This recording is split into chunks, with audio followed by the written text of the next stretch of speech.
అని ఇస్తుందన్నమాట. అయితే మనకి గ్రహరాశులలో శనీశ్వరుడికి విశిష్టమైన స్థానం ఉంది.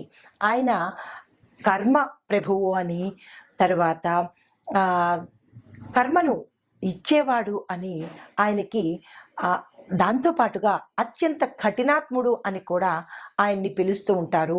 ఆయన పేరు చెబితేనే చాలు అందరూ భయపడిపోయి అమ్మో అమ్మో అనుకునే స్థితి ఏర్పడింది. కానీ నిజానికి శనేశ్వరుడు అంత దయాళుడు మరొక గ్రహం లేదు అని చెప్పచ్చు.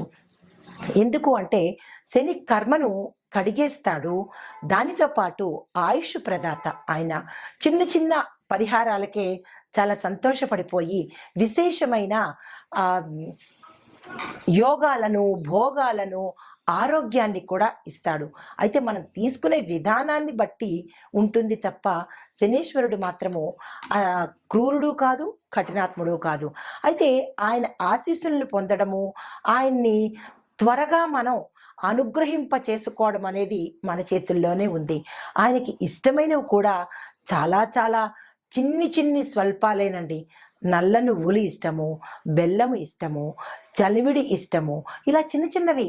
అంటే సామాన్యమైన మనిషి కూడా ఆయనకి చిన్న నైవేద్యం పెడితే అంత ఫలితాలను ఇచ్చే మహాప్రభువు శనీశ్వరుడు.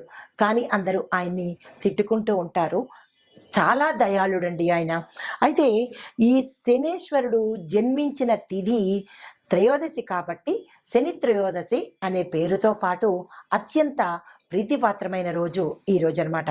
అయితే ప్రత్యేకమైన నైవేద్యాలు సమర్పించి ఆయన్ని మనం సులువుగా చక్కగా కాకాపట్టేయచ్చు అనమాట. ఆ నైవేద్యాలు ఏమిటి అనేది మనం పరిశీలన చేద్దాము.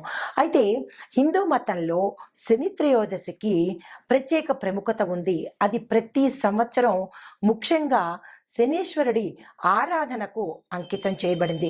అంటే ప్రతి శనివారము మనం వెంకటేశ్వర స్వామితో పాటు శనీశ్వరుణ్ణి కూడా పూజ చేసుకుంటాము. కానీ శని త్రయోదశి శనివారంతో కూడినది వచ్చినట్టయితే కనుక విశేషమైన ఫలితం వస్తుంది. అయితే శనిగ్రహ ప్రభావం నుంచి, అంటే అర్ధాష్టమ శని, అష్టమ శని, ఏలినాటి శని, ఇట్లాగా శని ప్రతి ఒక్క మనిషి జీవితంలోనూ కొన్ని నెలలను సంచారం చేస్తూ ఉంటాడు. ఆయనకి మందగమనుడు అనే పేరు కూడా ఉంది. అంటే చాలా నెమ్మదిగా, స్లోగా వెడుతూ ఉంటాడనమాట. ఒక్కొక్క గ్రహానికి, ఒక్కొక్క రాశికి, ఒక్కొక్క నక్షత్రానికి అలా ఆయన సంచారం చేస్తూ మనిషి యొక్క కర్మలను, అంటే చెడు కర్మలను తొలగించే మహిమాన్వితుడైన ప్రభువు అనమాట. అయితే ఆయన యొక్క బాధల నుంచి కానీ, ఆయన యొక్క పీడల నుంచి కానీ మనం బయటపడాలి అంటే కనుక ప్రతి ఒక్కరూ, అంటే ఆయన దుష్ప్రభావాలు కానీ, ఆయన మంచి అనుగ్రహం కోసము ప్రతి ఒక్క మనిషి శనివారం రోజు, ప్రత్యేకించి శని త్రయోదశి రోజు కలిసిన శనివారం నాడు కనుక ఆ స్వామిని అర్చించడము, పూజ చెయ్యడము, నామస్మరణ చెయ్యడము, నైవేద్యాలు సమర్పించడము లాంటి పనులు చేస్తే కనుక ఆయన అనుగ్రహము అపారమైనదండి. అయితే శని త్రయోదశి నాడు మనం ఏమేమి చెయ్యాలి అనేది విపులీకరంగా తెలుసుకుందాము. అయితే దీనితో పాటుగా ఆ శనీశ్వరుడు శని త్రయోదశి రోజు, ఆ రోజు నుంచి 12 రాశుల వారికి ఎట్లాంటి వైభవాలను ఇస్తున్నాడు, ఎలాంటి ఫలితాలను ఇస్తున్నాడు అనే అంశం ఒక్కొక్కటిగా మీకు నేను తెలియపరుస్తాను.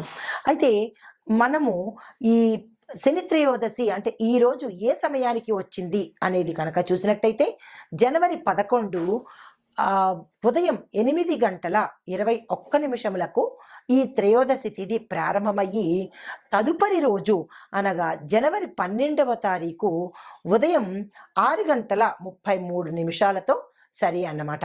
అయితే ఈ శని ప్రదోష సమయము, ప్రదోష కాలము అంటే సాయంత్రం సమయం 5:43 తప్పనిసరిగా, అంటే 5:33 నుంచి రాత్రి 8:26 వరకు తప్పనిసరిగా ప్రతి ఒక్కరూ కూడా శనీశ్వరుడి ఆలయాన్ని దర్శించండి, పూజలు చేసుకోండి, ఆ స్వామి నామస్మరణ చేసుకోండి, అభిషేకాలు చేసుకోండి. మీకు ఉన్న బాధలు కానీ లేదా కష్టాలు కానీ తొలగిపోయే అవకాశం తప్పనిసరిగా ఉంది. ఇది నేను చెప్పిన మాట కాదు, సాక్షాత్తు ఆ శని భగవానుడు చెప్పిన మాటే ఈ మాట అన్నమాట. అయితే ఈ సమయంలో శనీశ్వరుడిని భక్తి శ్రద్ధలతో కనుక పూజ చేసినట్టయితే విశేషమైన ఫలితాలను ఇవ్వడంతో పాటు మన యొక్క కష్టాలను కూడా తగ్గించేస్తాడు. జీవితంలో ఎదురయ్యే ఏ ఆటంకమైనా సరే పెద్దగా పోయేది చిన్న వాటితో. మరి మన కర్మను కూడా అనుభవించాలి కదండి. అందుకని పెద్దదాంతో పాటుగా చిన్నగా కర్మను తప్పిస్తాడు. భక్తి శ్రద్ధతో పాటు భయం అనేది ఉండకూడదు. భయంతో పూజ చేస్తే మరింత ఉపద్రవాలు వచ్చే అవకాశం ఉంది. శనీశ్వరుడిని భక్తితో పూజించండి, మనసారా పూజించండి. తప్పక ఆయన భక్త సులభుడన్నమాట. అయితే ఏ ఇబ్బందులు ఉన్నా ఈ రోజును మాత్రం మీరు అస్సలు మిస్ కాకండి. అయితే శనీశ్వరుడికి ఈ స్వామికి ఇష్టమైనది ఏమిటి అంటే కనుక మన జీవితంలో ఉన్న సమస్యలు తొలగడానికి ప్రతి ఒక్కరం కూడా, అందరూ మానవాళి ప్రతి ఒక్కరూ కూడా మినుములు ఆయనకి ఇష్టమైన పదార్థము, నల్ల నువ్వులు ఆయనకి ఇష్టమైన పదార్థము, నువ్వులు ఇష్టమైనవి, బెల్లం ఇష్టమైనవి. ఇలాంటివన్నీ కనుక ఆయనకి నైవేద్యంగా పెట్టి శుభ ఫలితాలను పొందడంతో పాటుగా ఆయన యొక్క శుభదృష్టిని మనం పొందే అవకాశం కనపడుతుంది. అయితే మీరు ప్రత్యేకంగా చేయవలసింది, ఎక్కడికైనా నవగ్రహ ఆలయాలకు వెళ్ళినప్పుడు శనీశ్వరుడిని ఇది తప్పకుండా గుర్తుపెట్టుకోండి, ఆయన కళ్ళను మాత్రం అస్సలు చూడకండి, కాళ్ళను మాత్రమే చూడండి. శనీశ్వరుడికి మన కళ్ళతో ఎదురుగా చూసే ప్రయత్నం అస్సలు చేయకండి. ఆ స్వామిని కాళ్ళు మాత్రమే మనం దర్శనం చేసుకోవాలి. కానీ ప్రతి ఒక్కళ్ళు తెలియకుండా ఆ మిగతా గ్రహాలకి మీరు కళ్ళని చూడండి, లేదా స్వామి విగ్రహాన్ని మొత్తం అందరినీ చూడండి, కానీ ఒక్క శనీశ్వరుడికి మాత్రమే ఎదురుగా చూడకండి, కాళ్ళను మాత్రమే చూడండి. ఇది చాలా గుర్తుపెట్టుకోవలసిన అంశము. ఎందువల్ల అంటే ఆయన దృష్టి మన మీద పడకూడదు, మన దృష్టి ఆయన మీద పడకూడదు. అందుకనే కేవలము కాళ్ళను మాత్రమే, పాదాలను మాత్రమే దర్శించాలి. అయితే ఈ ఏలినాటి శని, అర్ధాష్టమ శని, అష్టమ శని ఇలాగ వచ్చే శని దోషాలు కానీ, శని గ్రహగతులు కానీ తప్పించుకోవడం కోసం ప్రతి ఒక్కరం ఏం చేస్తామంటే నల్ల నువ్వులను ఆ స్వామి పాదాల దగ్గర అభిషేకంగా కానీ లేదా ఉంచడం కానీ చేసి, తైలాభిషేకము ప్రత్యేకమైన నువ్వుల నూనెతో మాత్రమే ఆ స్వామికి అభిషేకం చెయ్యాలి. తర్వాత దంపుడు బియ్యంతో చేసిన పదార్థము ఏదైనా నివేదనగా పెట్టుకోవచ్చు. ఇలా చెయ్యడం వల్ల మన కర్మ ఫలితాలు తీరడమే కాకుండా దాని యొక్క అనుభవాన్ని మనకి తగ్గించే ప్రయత్నం చేస్తాడనమాట. దీనితో పాటుగా ఆయనకి ఇష్టమైన మరొక విశేషమైన నైవేద్యం ఏమిటో తెలుసా? కిచిడి అన్నమాట. ఆయనకి అది చాలా ప్రాణము. ఆ కిచిడిని కూడా మీరు తప్పనిసరిగా నైవేద్యాలలో కనుక చోటు చేసుకున్నట్టయితే ఆ స్వామి యొక్క అనుగ్రహము విశేషము అపారమైనది. అయితే ఈరోజు మరొక్క విశేషమైన పని ఏం చెయ్యాలి అంటే, శని దోషాలతో బాధపడుతున్న వాళ్ళు కనుక అశ్వత్థ వృక్షానికి, అంటే అశ్వత్థ వృక్షంలో శ్రీమన్నారాయణుడు, మహాలక్ష్మి అమ్మవారు నివసిస్తూ ఉంటారు. దానితో పాటుగా ఈ స్వామి కూడా అశ్వత్థ వృక్షంలో నివసిస్తూ ఉంటాడు. అయితే ఈరోజు ప్రత్యేకంగా అశ్వత్థ వృక్షానికి ఏ దేవాలయంలోనైనా సరే 19 ప్రదక్షిణాలు తప్పనిసరిగా చేసుకుని అక్కడ కనుక నీరుని వదిలిపెట్టినట్టయితే ఆ స్వామి యొక్క అనుగ్రహాన్ని మనం పొందిన వాళ్ళం అవుతాము. అయితే ఈ ప్రక్రియలన్నీ కొన్ని అంటే సూర్యోదయం సమయంలో చేయాలి, కొన్ని మాత్రము ఇందాక నేను చెప్పినట్టుగా మళ్ళా చెబుతాను. జనవరి 11వ తారీఖు సాయంత్రం 3 గంటల నుంచి 8:26 వరకు శని ప్రదోష సమయం మనకి ఉంది కాబట్టి ఆ సమయంలో పొద్దున పూట అభిషేకాలు చేసుకోండి, సాయంత్రం పూట ఈ నీరుని వదలడం కనుక చేసుకున్నట్టయితే దాన ధర్మాలు కానీ, ఇంకొక విశేషమైన దానాలు ఏమిటో చెప్పనా, నల్లని వస్త్రాలు ఆయనకి ఇష్టము. ఆ రోజు మీరు తప్పనిసరిగా నల్లని వస్త్రాలు కానీ, నీలిరంగు వస్త్రాలను కానీ ధరించి ఆ స్వామికి చేసే సేవలు కానీ, పూజలు కానీ చేసినట్టయితే చాలా త్వరితగతిన అనుగ్రహాన్ని ఇస్తాడు. మన బాధలను కూడా తగ్గించే ప్రయత్నం చేస్తాడనమాట. దీనితో పాటుగా మీరేం చేయాలంటే, మీరు ఏవైతే నైవేద్యాలు చేశారో ఆ నైవేద్యాలు నల్లని కుక్కలకు లేదా కాకులకు కనుక తినిపించినట్టయితే, ఆ స్వామి యొక్క వాహనం ఏమిటి? కాకే కదా! సో, ఆ కాకికి కనుక మీరు ఈ పదార్థాలను గబగబా మనం తినేయడం కాకుండా, ఆ నల్ల కాకికి గానీ, లేదా నల్ల కుక్కకి గానీ తినిపించినట్టయితే ఆయన చాలా సంతుష్టవుతాడు. ఇంకొక చిన్న సీక్రెట్ చెప్తాను. ఆ స్వామివారిని తొందరగా మనం ప్రసన్నం చేసుకోటానికి అంటే ఆహ్, పని వాళ్ళని అంటే లో క్లాస్ పీపుల్ అంటారు కదా! అంటే కార్మికులు అంటే పెద్ద ధనవంతులు కాదు. చిన్న చిన్న కార్మిక వర్గం వారిని, మన యొక్క పని వారిని, మన కింద పని చేసే వారిని కనుక మంచిగా, మర్యాదగా, ఆదరణతోనూ, ప్రేమతోనూ కనుక చూసినట్టయితే ఈ ఒక్కరోజే కాదు, ప్రతిరోజు కూడా ఆ శనీశ్వరుడి బాధలు పడుతున్న వారు ఆయనకి చిన్న బిస్కెట్ లాంటిదనమాట ఇది. ఇంకో రకంగా అనుకోకండి. అయితే ఆయనకి చాలా ఇష్టమట. కార్మికులకు గానీ, లేదా పనివారులకు గానీ, పేదవారిని గానీ ఆదరించి, బాబు, నాయనా ఇలాగ కనుక మనం ఆదరించినట్టయితే, ఏరా, పోరా, ఏంట్రా అని మన పనివాళ్ళని కానీ, లేదా బయట వాళ్ళని కానీ దూషణ చేసి కించపరిస్తే మన యొక్క కర్మ మూడింతలకి నాలుగింతలవుతుంది. అలాంటి పొరపాట్లు ఎప్పుడూ ఎవ్వరూ చేయకండి. మన కింద స్థాయి అంటే ఉన్నవాళ్ళని, హై పీపుల్ని ఎప్పుడూ గౌరవిస్తారు. మరి కింద వాళ్ళని ఎవరు గౌరవిస్తారు? అందుకనే మనం ఎక్కువ బాధలు పడుతున్నాము. అది మీరు గమనించుకోవటం లేదు.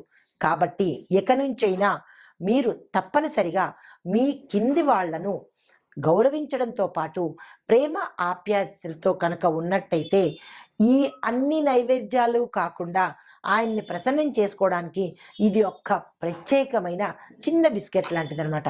కాబట్టి తప్పనిసరిగా ఈ ప్రక్రియలు ఈరోజు మీరు అందరూ చేస్తారు. ఇక నుంచి కూడా ఎవరైతే శని బాధలు పడుతున్నారో ఈ రోజు నుంచి ప్రతి శనివారము, ప్రతి శని త్రయోదశికి ఈ పరిహారాలు చేసుకుంటూ ఉండండి. మీ కింది స్థాయి వారిని తప్పనిసరిగా ప్రేమాప్యాయతలతో పలకరించండి. మీ ఆస్తుపాస్తులు రాయక్కర్లేదు కదా, చిన్న పలకరింపు చాలు.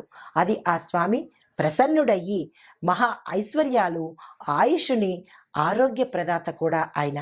కాబట్టి ఈ శని త్రయోదశి రోజు మీ అందరికీ ఈ చిన్ని విశేషాలు చెప్పాను. తప్పనిసరిగా పాటించండి. అందరికీ శని త్రయోదశి యొక్క శుభాకాంక్షలు. మన మన ప్రతి ఒక్కరికి కూడా మీరు చేసే కర్మల ద్వారా అంటే మంచి పనుల ద్వారా ఆ స్వామి యొక్క అనుగ్రహాన్ని ప్రతి ఒక్కళ్ళం పొందుదాము. మిథున రాశి. ఈ రాశిలో శనీశ్వరుడు విద్యార్థులకు ఏం గిఫ్ట్లు ఇవ్వబోతున్నాడు అంటే, సాంకేతిక రంగంలో ఉన్నవారికి అనుకూలమైన మార్పులు ఇవ్వడంతో పాటు ప్రతి ఒక్కరికి అంటే స్కూల్ విద్యార్థులు, కాలేజీ విద్యార్థులు, పీజీ విద్యార్థులకు కూడా విశేషమైన ఫలితాలను ఈరోజు ఇస్తున్నాడనమాట. క్యాంపస్ సెలక్షన్స్లో పాస్ అవుతారు, సెలెక్ట్ అవుతారు. తర్వాత ఏదైనా ఎంట్రన్స్ ఎగ్జామ్ కనుక రాయాలనుకున్నా దానికి మంచి రోజు ఈరోజు. రాసి ఉన్న వాళ్ళకి రిజల్ట్స్ కూడా చక్కని ర్యాంకులు వచ్చే అవకాశం ఉంది.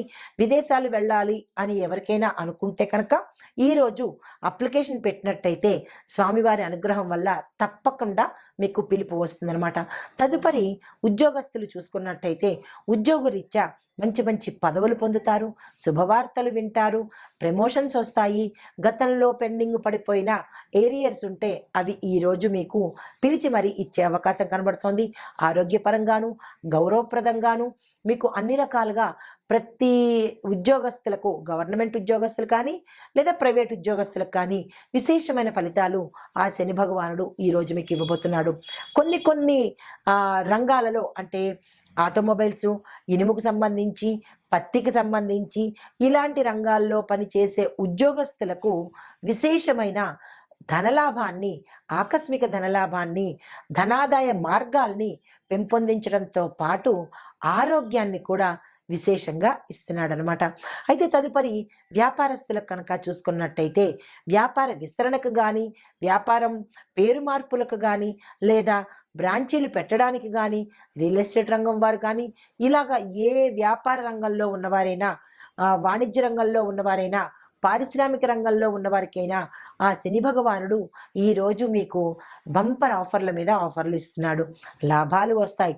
పెట్టుబడులు కనుక పెట్టి ఉంటే గతంలో కానీ, లేదా ఇప్పుడు పెట్టాలనుకున్నా కానీ, ఈ ఈరోజు పెట్టిన పెట్టుబడులు మీకు ముందు ముందు మంచి లాభాలు ఎలా వస్తాయి అని మీరు అనుకోవచ్చు.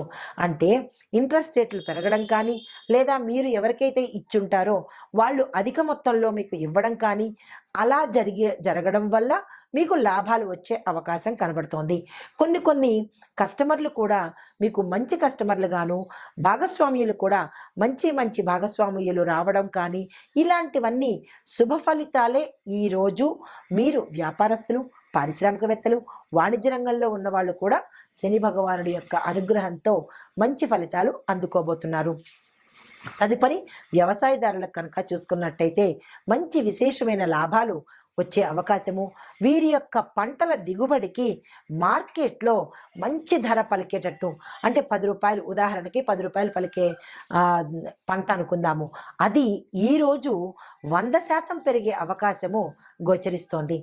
మీరు ఏ పని చేసినా, అంటే రుణాలు తీసుకోవాలన్నా, లేదా క్షేత్రవృద్ధి చేయాలన్నా, భూములు కొనుక్కోవాలన్నా, లేదా ట్రాక్టర్లు, మీ యొక్క పనిముట్లు కొనుక్కోవాలన్నా, విత్తనాలు, మందులు, క్రిమికీటకాదులకు సంబంధించి ఏ పని చేసినా ఈరోజు చక్కని ఫలితాన్ని మీరు పొందే అవకాశము ఎవరిస్తున్నారు?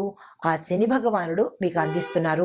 వ్యవసాయదారులకు అత్యంత ఆనందకరమైన రోజు ఈ రోజు అన్నమాట. తదుపరి వాణిజ్య రంగం, ఇందాక చెప్పినట్టుగా కొత్త ఒప్పందాలు ఏవైనా చేసుకోవాలన్నా, వ్యాపారాలు విస్తరణ చేయాలన్నా, ధనానికి సంబంధించి ఆర్థిక లావాదేవీలు కానీ ఏవైనా ఒప్పందాలు చేసుకోవాలన్నా ఈరోజు భేషైన రోజు కాబట్టి ఈ రోజు మీరు అస్సలు వదులుకోకండి. ఆ దిశగా ప్రయత్నాలు చేసుకోండి, ప్రణాళికలు వేసుకోండి. ఏ పని చేయాలన్నా, అగ్రిమెంట్ల మీద సంతకాలు పెట్టాలన్నా, మీరు ఏ పని తలపెడతారో ఈరోజు శుభప్రదంగా మొదలు పెట్టండి. ఈ యొక్క ఫలితము మీకు ఉత్తరోత్తర కనబడుతుంది. కొన్ని వ్యాపారాలు, మూసివేసిన వ్యాపారాలు కూడా, లేదా మూసివేసిన సంస్థలు కూడా ఈరోజు తెరిచే అవకాశము ఆ శని భగవానుడు మీకు కల్పిస్తున్నాడు. తదుపరి రాజకీయ రంగంలో చూసినట్టయితే విశేషమైన పదవులు పొందే అవకాశము, ప్రజల మన్నన, ప్రజల యొక్క ప్రేమాభిమానాలు, ప్రజల యొక్క గౌరవము, దానితో పాటుగా అధిష్టానం నుంచి, ప్రభుత్వం నుంచి కూడా మీకు విశేషమైన పదవులతో పాటు సన్మానాలు, సత్కారాలు కూడా ఈరోజు జరుగుతాయన్నమాట. మీరు ప్రజలకు ఇచ్చిన మాటను నిలబెట్టుకొని మా మంచి చక్కని నాయకుడు అని ప్రజలు మిమ్మల్ని కీర్తిస్తారు. మంచి పేరు ప్రఖ్యాతలు పొందే అవకాశం ఉంది. కాకపోతే కొత్త మిత్రులు మీకు ఈరోజు ఏర్పడబోతున్నారు. గోప్యతను మీరు తప్పనిసరిగా పాటించండి. పాత మిత్రులు ఎవరైనా ఉంటే మీరు అత్యంత ఉత్సాహంతో వాళ్ళకి ఏదైనా చెప్పుకోవడం కానీ, షేర్ చేసుకోవడం కానీ చేసినట్టయితే ఒకంత అది మన తప్పిదం కదా, స్వామి ఏం చేస్తాడు? కాబట్టి జాగ్రత్తగా మీరు ఈరోజు చిన్నగా పాటించినట్టయితే కనుక ఆ చిన్నిపాటి అపకీర్తులు కానీ, లేదా అపనిందలు కానీ పడే అవకాశాన్ని తప్పించుకుంటారనమాట. తదుపరి కళారంగంలో ఉన్న వారికి స్వతంత్ర ప్రదర్శనలకు, అంటే మీ యొక్క స్టేజ్ షోస్ కానీ, లేదా అంటే కొత్త సినిమాల్లో అవకాశాలు రావడం కానీ, ఈ కళారంగంలో ఉన్న గాయకులకు 24 ఫ్రేమ్స్లో, అంటే కెమెరామెన్స్ అనుకోండి, లేదా డబ్బింగ్ ఆర్టిస్టులు అనుకోండి, ఇలా ఎవరైనా సరే మంచి అవకాశం, మంచి పారితోషికము, కొత్త మార్గాలు ఎన్నుకునే అవకాశము ఈరోజు కనపడుతోంది. విశేషించి మీకు సన్మానాలు, సత్కారాలు జరగడంతో పాటు డైరెక్టర్లకు లాభాలు వస్తాయి. నిర్మాతలకు మంచి ప్రాజెక్ట్స్ వచ్చే అవకాశం గోచరిస్తోంది. తదుపరి ఆరోగ్యం చూసినట్టయితే ఈ రాశిలో ఉండేవారికి విశేషమైన ఆరోగ్యం ఈరోజు మీకు కనపడుతుంది. గతంలో ఏవైనా అనారోగ్య సమస్యలు ఉంటే అవి తొలగిపోయి మంచి ఆరోగ్యం చేజిక్కించుకునే అవకాశం కనబడుతోంది. కాకపోతే స్త్రీలకు మోకాళ్ళ నొప్పులు వచ్చే అవకాశము, మెట్ల మీద నుంచి పడే అవకాశం, బాత్రూంలో కానీ, మీ యొక్క నేల మీద కానీ, అంటే ఇంట్లో కానీ, పరిసర ప్రాంతాల్లో కానీ జాగ్రత్తగా నడవవలసిందిగా ప్రత్యేకమైన సూచన. తొందరపడి పరిగెత్తి నడవడాలు అలాంటివి ఈరోజు అస్సలు చేయకండి. నిదానమే ప్రధానమన్న సూక్తిని మీరు ఈ రాశిలో ఉండే స్త్రీలు జాగ్రత్తలు పాటించుకోండి. అయితే కుటుంబ పరంగా చూసినట్టయితే అత్యంత ఆనందకరమైన వాతావరణం ఉంటుంది. గతంలో ఏవైనా పొరపచ్చాలు గాని, లేదా అంటే ఏదైనా మాట పట్టింపులు గాని వచ్చిన వాళ్ళు ఈరోజు సంతోషంగా గడుపుతారు. బంధుమిత్రులలో మంచి సుఖ సంతోషాలతో పాటు వారి యొక్క గౌరవం అంటే వారి వల్ల మీకు గౌరవం వచ్చేటట్టుగాను, మీ మాటకు విలువ పెరిగేటట్టుగాను, కొత్త శుభకార్యాలకు సంబంధించినటువంటి కీలకమైన నిర్ణయాలు ఈరోజు మీరు తీసుకుంటారు. తరువాత వివాహం కాని వారికి గతంలో ఏమైనా ప్రయత్నాలు చేసి ఉంటే వారి నుంచి శుభవర్తమానం వచ్చే అవకాశము ఈరోజు కనపడుతోంది. స్థిర చరాస్తులను కొనుగోలు చేస్తారు. వాహన యోగం ఉంది, గృహయోగం ఉంది. మీరు ఆ దిశగా ప్రయత్నాలు చేసుకోండి. సంతానం కోరే వాళ్ళకి కూడా ఈరోజు ఆ స్వామివారి అనుగ్రహం వల్ల మంచి ఫలితాలు వచ్చే అవకాశం ఉంది. మీరు తప్పనిసరిగా పరిహారాలు పాటించుకుంటూ కనుక ప్రయత్నాలు చేసినట్టయితే సత్సంతానాన్ని పొందే అవకాశం కనబడుతోంది. అయితే ఈ రాశిలో ఉండేవారికి చెప్పదగిన పరిహారాలు నల్ల నువ్వులను శనేశ్వరుడి ఆలయంలో కనుక దానంగా ఇచ్చినట్టయితే మంచి ఫలితాలు పొందుతారు. గ్రహ దోషాలను తప్పించుకుంటారు. దానితో పాటుగా నల్లని వస్త్రాలు, నల్లని పదార్థాలు కనుక మీరు పేదవారికి దానం చేసినట్టయినా, లేదా నల్ల కుక్కలకి దాన అంటే ఏదైనా తినే పదార్థం పెట్టినట్టయితే కనుక విశేషమైన ఫలితాలు పొందే అవకాశం ఉంది. దీనితో పాటుగా ఈరోజు తప్పనిసరిగా శనేశ్వరుడికి సంబంధించిన స్తోత్ర పారాయణ చెయ్యడంతో పాటుగా హనుమాన్ చాలీసాని, హనుమంతుణ్ణి కూడా పూజించినట్టయితే శనిగ్రహ సంబంధిత దోషాలను మనం తగ్గించుకున్న వాళ్ళం అవుతామన్నమాట. దీనితో పాటుగా మీకు ఒక చిన్ని మంత్రాన్ని ఇస్తున్నాను. దాన్ని తప్పనిసరిగా చదువుకోండి. ఓం శం శనేశ్వరాయ నమః అనే ఈ మంత్రాన్ని 108 సార్లు తప్పనిసరిగా పఠించండి. రావి చెట్టు చుట్టూ 19 ప్రదక్షిణాలు కనుక చేసినట్టయితే ఆ శని భగవానుడి ఆశీస్సులతో పాటు బాధలను కూడా తగ్గించుకున్న వారు అవుతారు. ఆ స్వామి అనుగ్రహానికి పాత్రులవుతారనమాట. ఈరోజు తప్పనిసరిగా ఈ నియమాలు పాటించుకోండి, ఈ పరిహారాలను పాటించుకోండి. ఇది ఆ స్వామివారు మనకి అనుగ్రహించే ఆయన పుట్టినరోజు సందర్భంగా, ఆయన తిథి సందర్భంగా ఆ స్వామివారు మనకి అనుగ్రహించిన చిన్ని లాభాలు అన్నమాట. ఇవి చేసి ఆ స్వామివారిని సంతృప్తి చెందించి ఆయన అనుగ్రహానికి పాత్రులమవుదాము. నమస్తే.